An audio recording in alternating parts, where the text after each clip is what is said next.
বাংলাদেশ আমরা যাদেরকে বন্ধু দেশ হিসেবে মনে করি, একটা সময় আমাদের সাথে তাদের খুব সম্পর্ক ভালো ছিল, এখনও আছে। বর্তমানে সেখানে উত্তাল পরিস্থিতি। সবাই মিলে হিন্দু, মুসলিম, খ্রিস্টান, জৈন সবাই মিলে সরকার পতনের ডাক দিয়েছে। সরকার পতনও হয়ে গেছে, কিন্তু দিন শেষে কোথাও গিয়ে অন্য একটি গোষ্ঠী সমস্ত হিন্দু মন্দিরকে আক্রমণ করছে। এরকম প্রচুর ঘটনা ঘটেছে। Lonely nights I cannot sleep. Shadows whisper secrets deep. আমরা বরিশালের ঘটনা দেখতে পারি। বরিশালের রমেশ চন্দ্র দাস, যিনি একজন স্কুল শিক্ষক, তিনি প্রতিবাদকারীদের নিজের বাড়িতে আশ্রয় দিয়েছিলেন, সহযোগিতা করেছিলেন, খুব গুরুত্বপূর্ণ ভূমিকা পালন করেছে। কিন্তু দিন শেষে তার বাড়ির কাছের মন্দিরটি ভেঙে দেওয়া হয়। কেন? কোনো কারণ নেই।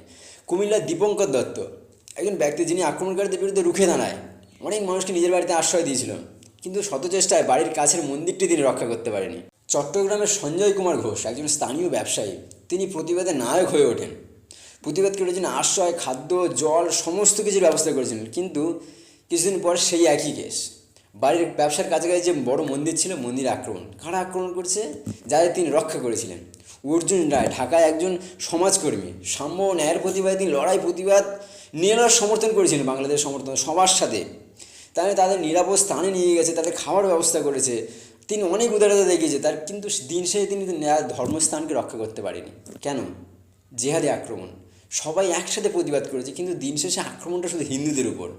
রাজশাহীতে শ্যামল কুমার দাস, একজন স্থানীয় কৃষক, তিনি বৈষম্যের বিরুদ্ধে লড়াই করেন, সমস্ত হিন্দু গ্রামের সমস্ত হিন্দুদের নিয়ে শান্তিপূর্ণভাবে লড়াই করেন, কিন্তু দিন শেষে নিজের বাড়ির কাছের মন্দিরটি তিনি রক্ষা করতে পারেনি।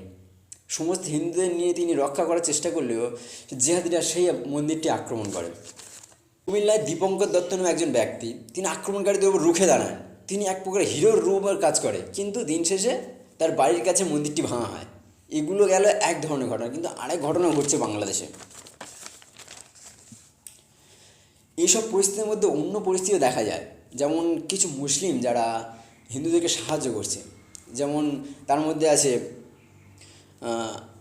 সিলেটের রহিম শেখ, যিনি একজন মুসলিম ব্যক্তি, তিনি বন্দীদের সঙ্গীত করে হিন্দু মন্দির রক্ষা করছেন। এছাড়াও আছে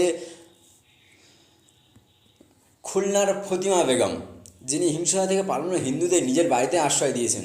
এমন সংহতির চিহ্ন বাংলাদেশে পাওয়া যায়, কিন্তু সংহতির তুলনায় বেশিরভাগ মুসলিমরা আক্রমণ করেছে হিন্দু মন্দির। এগুলো উচিত নয়, এগুলো থেকে রুখে